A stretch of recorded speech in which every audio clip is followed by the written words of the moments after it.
राधे राधे मित्रों, स्वागत करता हूं आपका अपने इस प्यारे से चैनल इन्फो रिपल एक्स पर, जो केवल और केवल क्वालिटी वीडियो एजुकेशन प्रोवाइड करने में बिलीव करता है।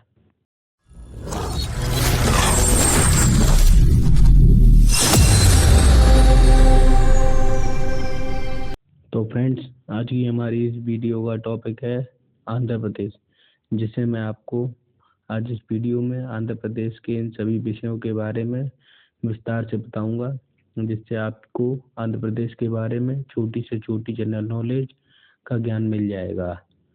और इस वीडियो को देखने के बाद आपको कभी और कोई दूसरी वीडियो देखने की ज़रूरत नहीं पड़ेगी। तो चलिए आज की ये वीडियो शुरू करते हैं।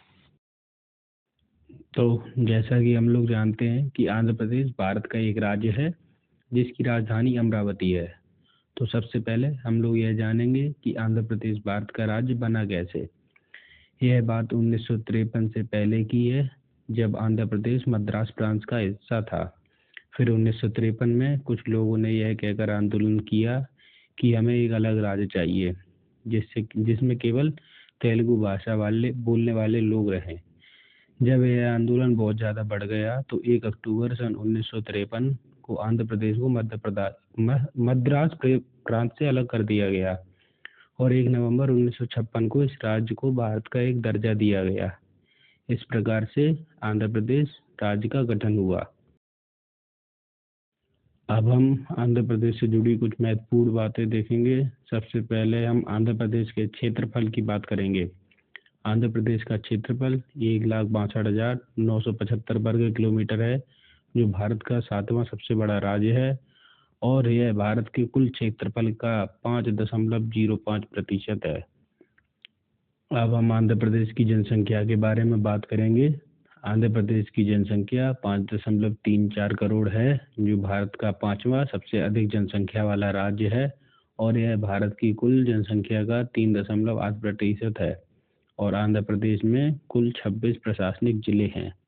और जैसा कि हम सभी जानते हैं कि आंध्र प्रदेश एक तटीय राज्य है, तो आपकी जानकारी के लिए बता दूं कि आंध्र प्रदेश की तटरेखा 974 किलोमीटर है, जो भारत का दूसरा सबसे बड़ा तटीय राज्य है। अब आप सभी कमेंट में बताइए कि भारत का सबसे बड़ा तटीय राज्य कौन सा है और उसकी तटीय रेखा कितनी लंबी है। अब हमारा अगला विषय है आंध्र प्रदेश के पड़ोसी राज्य।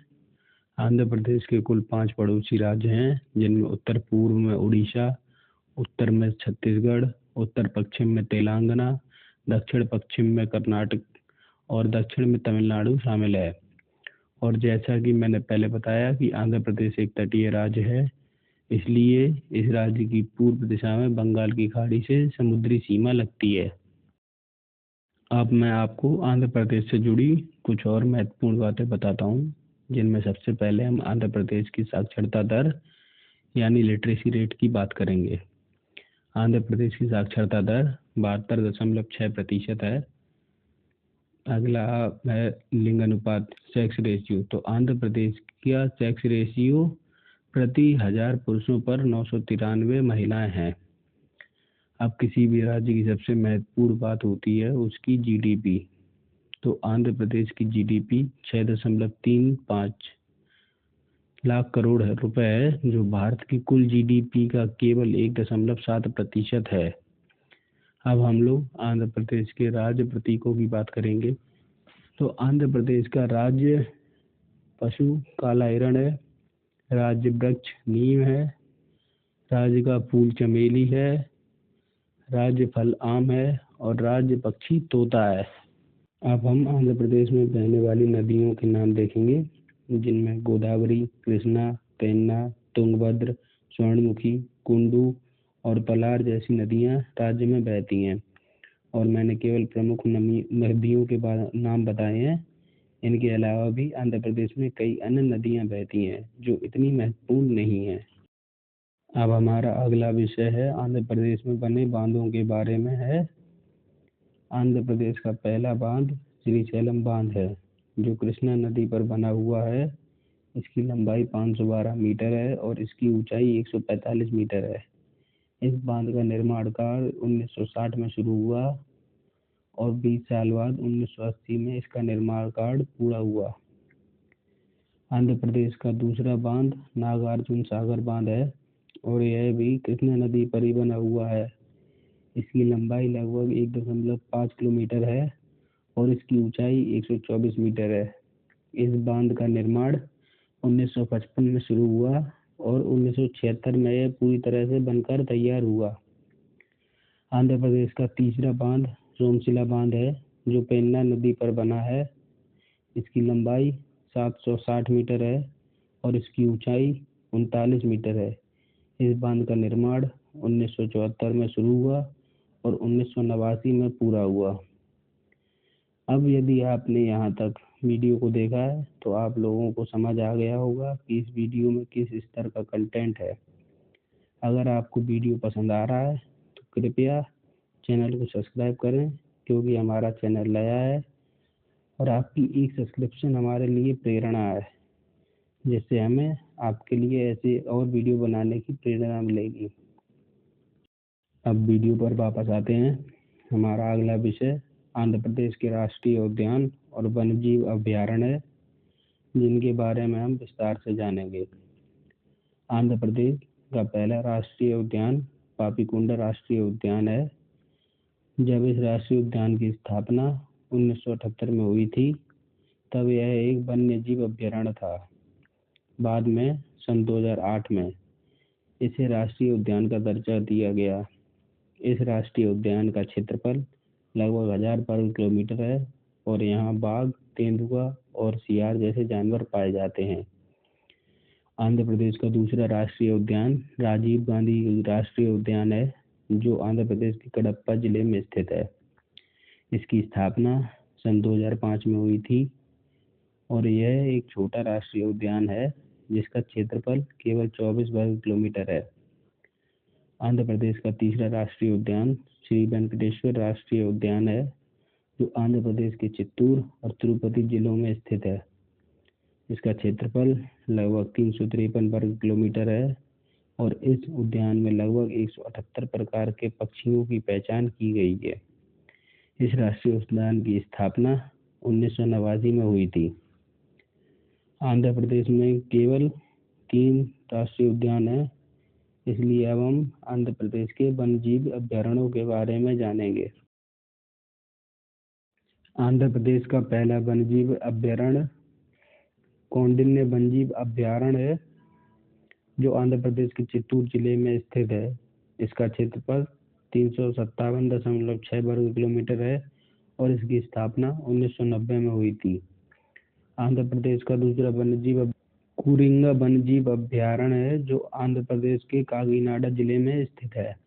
इसका क्षेत्रफल 235.7 वर्ग किलोमीटर है और इसकी स्थापना 5 जुलाई 1978 को हुई थी।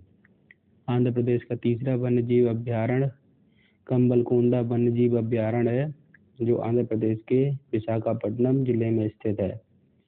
इस वन्यजीव अभयारण्य का क्षेत्रफल 70.7 वर्ग किलोमीटर है और इसकी स्थापना 10 मार्च 1970 को हुई थी।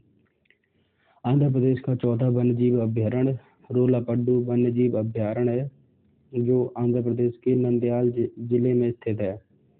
इसका क्षेत्रफल केवल 6.14 वर्ग किलोमीटर है और इसकी स्थापना 1988 में हुई थी।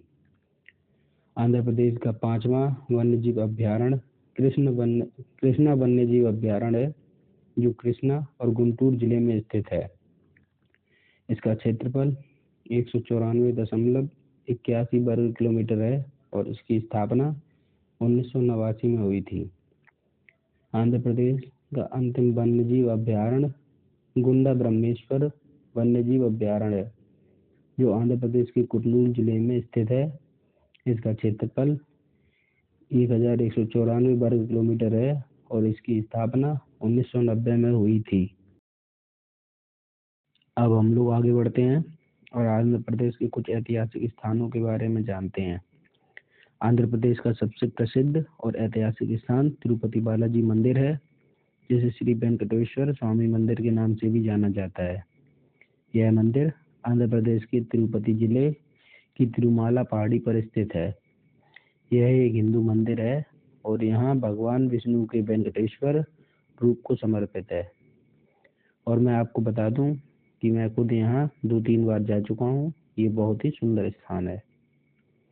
आंध्र प्रदेश का अगला स्थान है मल्लिकार्जुन स्वामी मंदिर, जो भगवान शिव और माता पार्वती को समर्पित है। यह मंदिर आंध्र प्रदेश के कुर्नूल जिले में स्थित है। यह मंदिर एक ज्योतिर्लिंग और शक्तिपीठ भी है। आंध्र प्रदेश का अगला ऐतिहासिक स्थान लेपाक्षी मंदिर है, जिसे वीरभद्र मंदिर के नाम से भी जाना जाता है। यह मंदिर आंध्र प्रदेश के अनंतपुर जिले में स्थित है।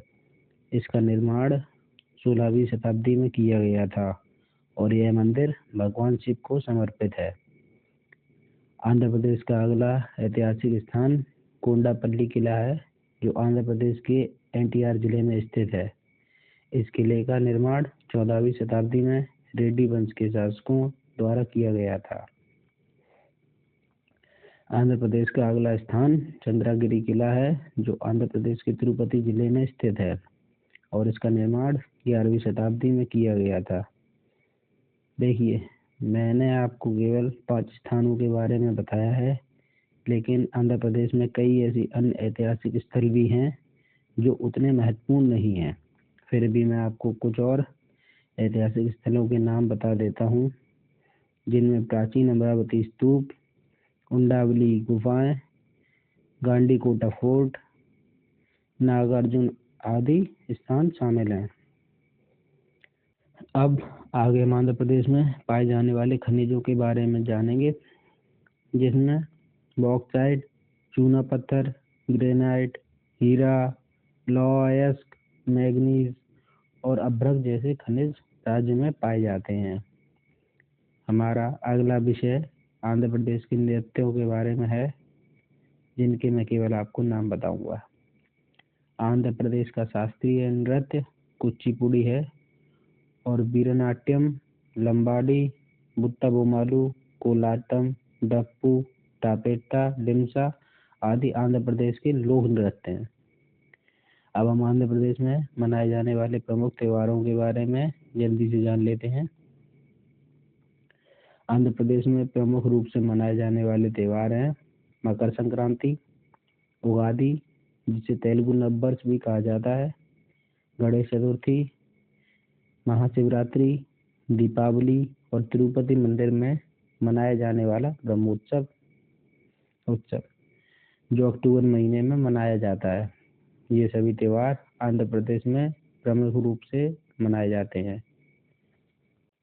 देखिए, हमारा YouTube चैनल पढ़ाई के लिए बनाया गया है, इसलिए मैं आपको आंध्र प्रदेश के कुछ प्रसिद्ध विश्वविद्यालयों और संस्थानों के नाम बताऊंगा, जिनमें सबसे प्रसिद्ध है IIT Tirupati, Jawaharlal Nehru technological university और श्री वेंकटेश्वर महाविद्यालय। ये तीनों संस्थान आंध्र प्रदेश में बहुत ही प्रसिद्ध हैं और अच्छे हैं, जहां आप अपनी आगे की पूरी पढ़ाई कर सकते हैं। अब हम जल्दी से आखिरी की 2-3 बातें देख लेते हैं और फिर इस वीडियो को समाप्त करेंगे। आंध्र प्रदेश की विधानसभा में कुल 175 सीटें हैं, विधान परिषद में 58 सीटें हैं, लोकसभा में 25 सीटें हैं और राज्यसभा में 10 सीटें हैं। आंध्र प्रदेश के वर्तमान राज्यपाल सैयद अब्दुल नज़ीर हैं और आंध्र प्रदेश के वर्तमान मुख्यमंत्री एन चंद्रबाबू नायडू हैं। तो आज की हमारी इस वीडियो में इतना ही। अगर आपको यह वीडियो पसंद आई तो चैनल को सब्सक्राइब करें, वीडियो को लाइक करें और कमेंट में बताएं कि आपको यह वीडियो कैसे लगा। अगर आपने इस वीडियो से कुछ सीखा हो तो चैनल को सब्सक्राइब जरूर करें। धन्यवाद वीडियो देखने के लिए। जय हिंद, जय भारत।